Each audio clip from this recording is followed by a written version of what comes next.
सन 1921 की बात है। बनारस में असहयोग आंदोलन के समय 14-15 वर्ष के एक बालक को उसकी धृष्टता और नारेबाजी के लिए गिरफ्तार किया गया। वह बालक मजिस्ट्रेट के सामने डट कर खड़ा था। मजिस्ट्रेट ने डांटा, अभी हाथ भर का तो है नहीं, चला है आंदोलन करने, भाग जा। बालक ने मजिस्ट्रेट की आंखों में आंखें डालकर देखा। मजिस्ट्रेट का पारा चढ़ गया। बालक को 15 बेंतों की सजा सुनाई गई। उसके कपड़े उतरवा लिए गए। नंगे बदन पर पानी में डूबी भारी बेंतें पड़ने लगीं। पहली चोट पर ही शरीर से खून उछल आया। बालक हर चोट पर वंदे मातरम और महात्मा गांधी की जय पुकारता रहा। निढाल और रक्त से लथपथ पड़े उस बालक की वीरता की कहानी वाराणसी में आग की तरह फैली। यह वही बालक था जिसने मजिस्ट्रेट के सामने अपना नाम आजाद बताया था। 15 वर्ष की आयु में चंद्रशेखर आजाद देशभक्त लोगों के आदर्श हो गए। वाराणसी में पुरुषोत्तम दास टंडन की अगुवाई में निर्भीक चंद्रशेखर को फूलों से लाद दिया गया। बेंत की मार से चंद्रशेखर के शरीर पर घाव बन गए। वे घाव देह से अधिक हृदय को कष्ट देने लगे। आजाद का बालमन विद्रोह और प्रतिशोध में धधक उठा। एक अग्नि उनके भीतर सुलगती रही। उन्होंने प्रतिज्ञा कर ली कि अब जीते जी कोई भी अंग्रेज सिपाही उन्हें पकड़ नहीं पाएगा। आजाद ने अपने पुरुषार्थ से प्रतिज्ञा पूरी की।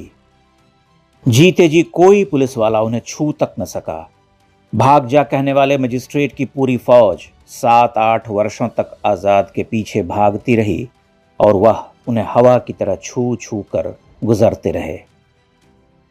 अकादमिक जगत के कथित बड़े लोगों और इतिहासकारों ने चंद्रशेखर आजाद के विराट व्यक्तित्व के साथ कभी न्याय नहीं किया। धोती और जनेऊधारी आजाद अपनी मूछों पर ताव देते हुए उन्हें बलिष्ठ बंदूक पिस्तौल वाले लड़ाका लगते रहे, लेकिन उनके इस बाहरी आवरण के पीछे एक महान देशभक्त, प्रेम करुणा से भरा मनुष्य, अदम्य शूर योद्धा, ठेठ भारतीय और बेजोड़ सेनापति था, जो 7-8 वर्षों तक मृत्यु से आंख मिचौली खेलता रहा।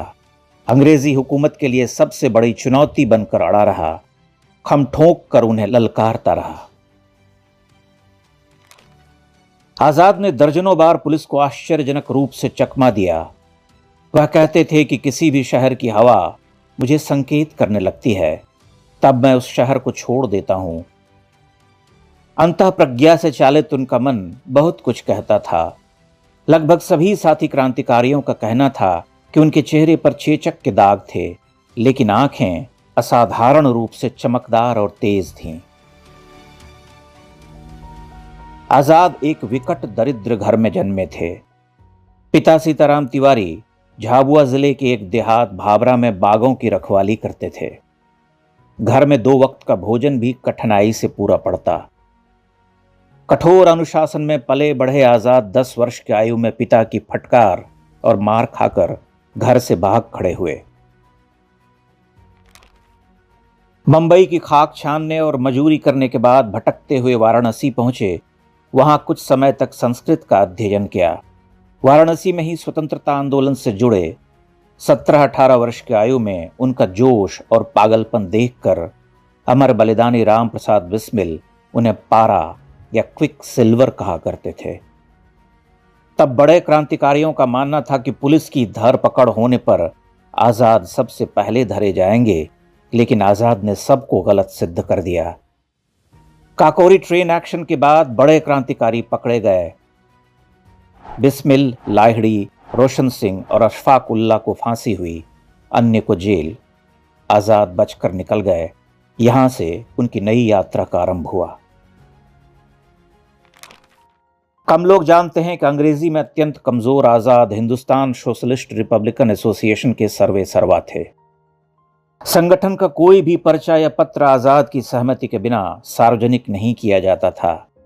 भगवती चरण वोहरा, भगत सिंह, भगवान दास माहौर, सदाशिव मलकापुरकर, सुखदेव, राजगुरु जैसे क्रांतिकारी उनके अनन्य साथी रहे।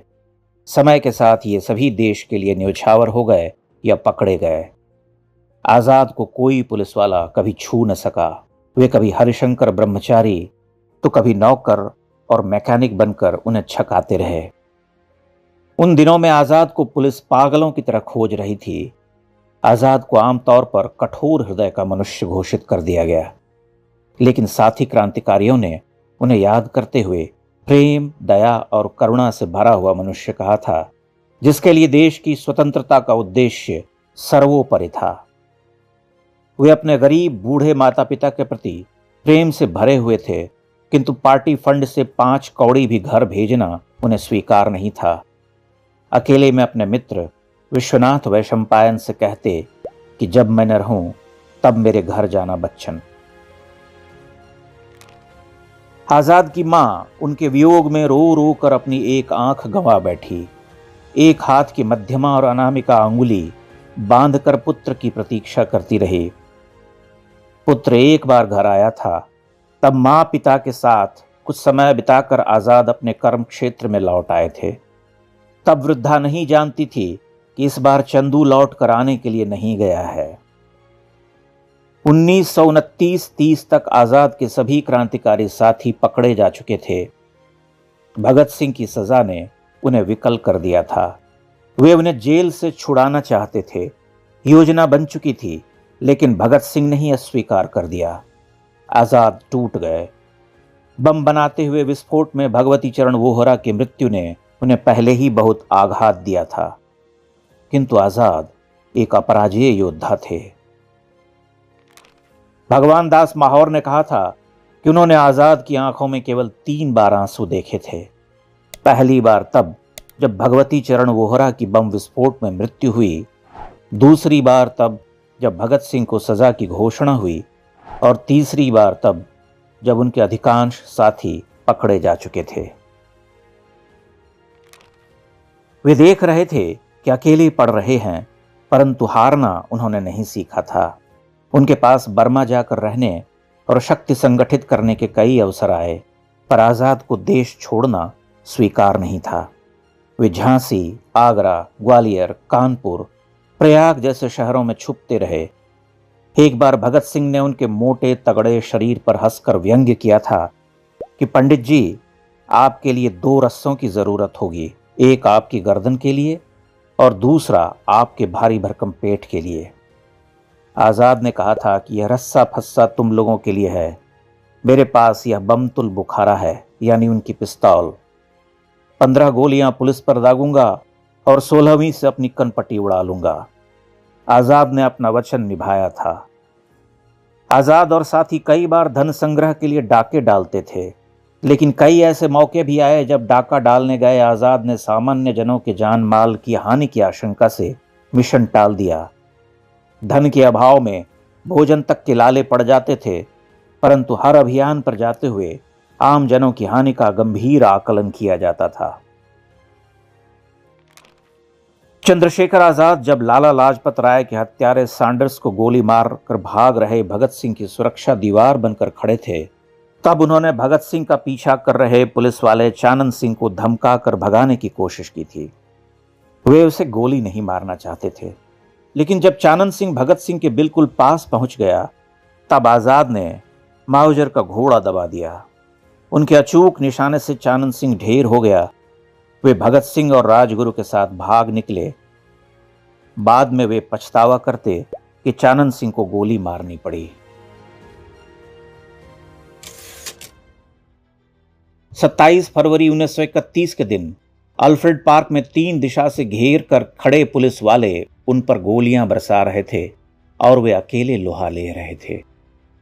वे सब्यसाची योद्धा थे, दोनों हाथों से अचूक निशाना साध सकते थे। संभलने से पहले उनकी जांघ और दाहिने हाथ में गोली लग चुकी थी। तब भी आजाद ने बाएं हाथ से सुपरिंटेंडेंट विश्वेश्वर सिंह का जबड़ा उड़ा दिया था। नॉट बावर के हाथ से पिस्तौल गिरा दिया था। अंतिम गोली से अपना प्राणोत्सर्ग करने वाले आजाद का ऐसा भय था कि कोई उनकी मृतदेह के पास फटकने को तैयार नहीं था। वे उनके मृत शरीर पर गोलियां दागते रहे। उनके निष्प्राण शरीर को गालियां देकर घसीटा गया, पांव से ठोकर मारी गई। जिस जामुन वृक्ष की आड़ लेकर वह गोलियां चला रहे थे, उसे तत्काल कटवा दिया गया चुपके से उनका दाह संस्कार करवा दिया गया। जनाक्रोश को दबाने के सारे प्रयास किए गए, किंतु आजाद की कीर्ति पताका लहराती ही चली गई। जिस अंग्रेज अफसर नॉट बावर ने अल्फ्रेड पार्क में 80 पुलिस वालों के साथ उन्हें घेरा था, उसी ने आजाद को ब्रेव हार्ट फाइटर कहा था। आजाद एक विकट अंध देहात की पृष्ठभूमि से आए थे। वहां से वह शीर्ष पर पहुंचे। उनमें भारतीय योद्धा का धर्म था। कठिन परिस्थितियों में कभी अकेली वृद्धा को सड़क पार करवाते तो किसी स्त्री के मान के लिए शराबी पति को दंडित करते। अखंड ब्रह्मचारी आजाद की आस्था वज्र की तरह कठोर थी। वज्रादपि कठोराणि मृदूनि कुसुमादपि वाली उक्ति उन पर चरितार्थ होती है। आज भी झांसी और आसपास के शहरों में उनसे संबद्ध गुमनाम स्थल हैं। उन पर समय की धूल पड़ रही, वे मिट रहे। इससे पहले कि वे पूरी तरह मिट जाएं, आप उन्हें देख लीजिए।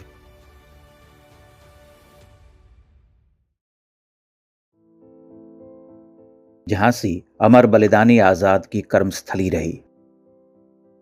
परंतु आजाद जैसे बहते हुए पानी का क्या कुछ पुश्तैनी हो सकता है, जिसकी विधवा और अकेली असहाय मां अपने चंदू के चले जाने के बाद जंगल से लकड़ियां और कंडे बेचकर पेट पालने को अभिशप्त थी।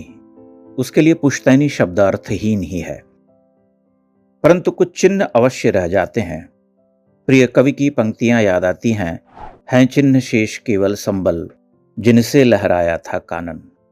वह संबल जितना आजाद का रहा होगा उतना ही मेरा भी हुआ। उस लहराते हुए कानन को देख पाने का संबल एक पवित्र और अटूट विश्वास। ओरछा में सातार नदी के तट पर हरिशंकर ब्रह्मचारी की कुटिया तो लोग जानते हैं, लेकिन शहर में क्या है?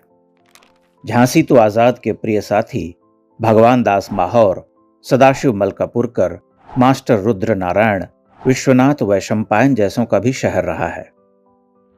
आजाद ने वहां 6 वर्ष का समय काटा था, लेकिन अब तो 100 वर्ष का समय बीत चुका है। यहां वहां से खंगाल कर कुछ पता लगाया। सबसे पहले गणेश बाजार में पानी वाला धर्मशाला तक पहुंचा। वहीं कहीं भगवान दास माहौर रहा करते थे। आजाद की मृत्यु के बरसों बाद उनके अकेली मां को माहौर और सदाशिव मलकापुरकर यहां ले आए थे। धर्मशाला के पास एक कृषकाय सज्जन मिले, मंदिर के सेवक देख पड़ते थे।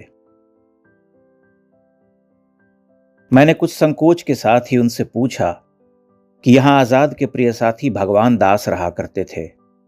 उन्होंने बताया कि पीछे गली में एक घर है, लेकिन मैंने कुछ देर बाद जाना कि वह एक अनुमान लगा रहे थे, यह माहौरों का पुराना मोहल्ला है।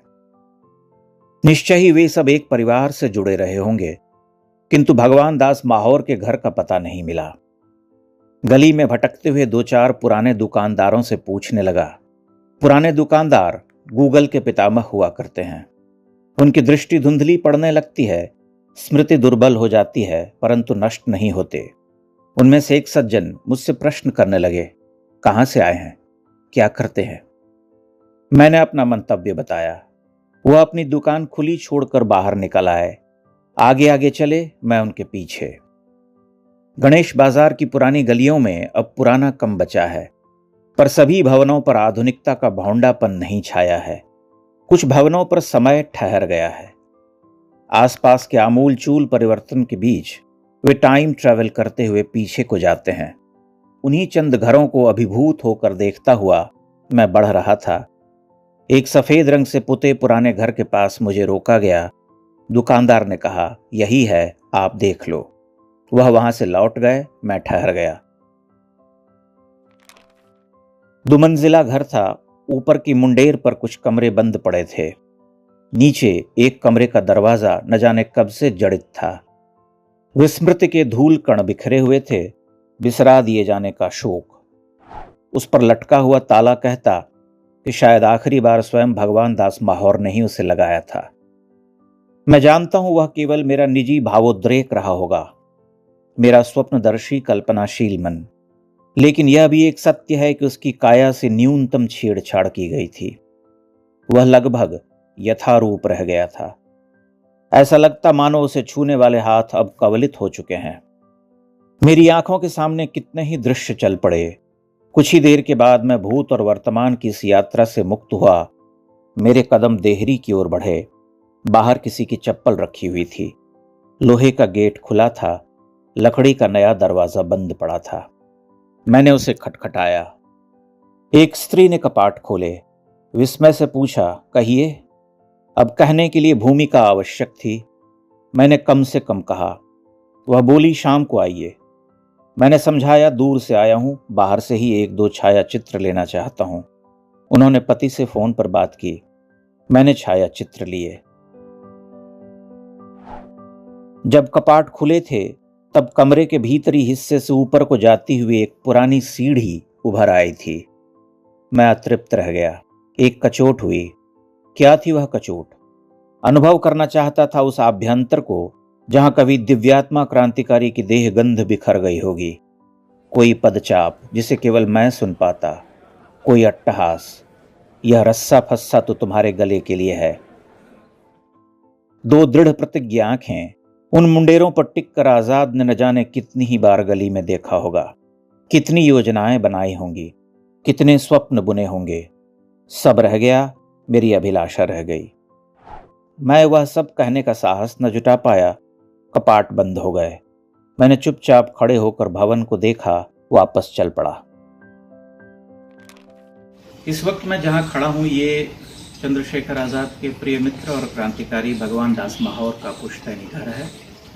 यहाँ पर चंद्रशेखर आजाद अक्सर आया करते थे और कई वर्ष झांसी में रहने के दौरान ये उनका प्रिय पड़ाव या अड्डा भी था। उनके बलिदान के बाद जब देश स्वतंत्र हुआ कई वर्ष के बाद, तब उनकी अकेली और असहाय माता जगरानी देवी को भगवान दास माहौर और सदाशिवराव मलकापुरकर यहीं लेकर के आए थे और इसी घर में वे 2-3 वर्ष रही। यहीं उनकी मृत्यु हुई थी। गणेश बाजार की तंग गलियों में पुराने झांसी के चिन्ह बिखरे हुए हैं। ये समझा जा सकता है कि आज से 100 बरस पहले जो लोग वहां रहते थे, उनकी नई पीढ़ियां पड़ाव बदल चुकी हैं, लेकिन सभी नहीं। आज भी बड़ी संख्या में झांसी के पुराने भवन देखे जा सकते हैं। कुछ तो पीढ़ियों से रह रहे हैं। उनके घर अपने चेहरे बदल चुके हैं। उस बदलाव में कुछ बीता हुआ ठहर गया है। मैंने आजाद के अन्य ठिकानों की खोज के लिए गणेश मंदिर के अर्चक से भेंट की। इसी गणेश मंदिर में लक्ष्मीबाई का ब्याह हुआ था। मंदिर के सर्वश्री ने बताया कि सदाशिव मलकापुरकर आजाद की माता जगरानी देवी को बहुत प्रिय थे। वह उन्हें सद्दू कहती थीं। उनके बिना भोजन नहीं करती। सदाशिवराव मलकापुरकर और भगवान दास माहौर ने आजाद की मां को अपनी ही मां के समान प्रेम और आदर दिया। गणेश बाजार और टकसाल से आगे गलियां और सक्रिय हो जाती हैं।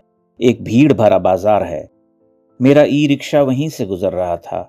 मुझे बड़ा गांव गेट वाले मुक्तिधाम तक जाना था। आजाद की माता वहीं भस्मीभूत हुई थीं। उनकी एक समाधि बनी हुई है। सांझ का पहला संकेत हुआ था। मैं लगभग 3:30 बजे पहुंचा।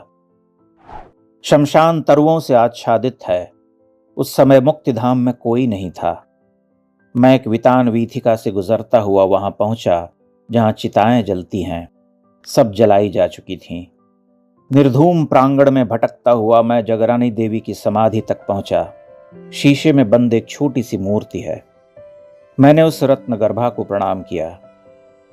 अपने चंदू की प्रतीक्षा में मध्यमा और अनामिका उंगली बांध कर रखने वाली मां ने चंद्रशेखर के घर छोड़कर जाने के बाद बस एक बार उसे देखा था। चंद्रशेखर आजाद एक बार सदाशिव मलकापुरकर को अपने साथ लेकर भाभरा गए थे।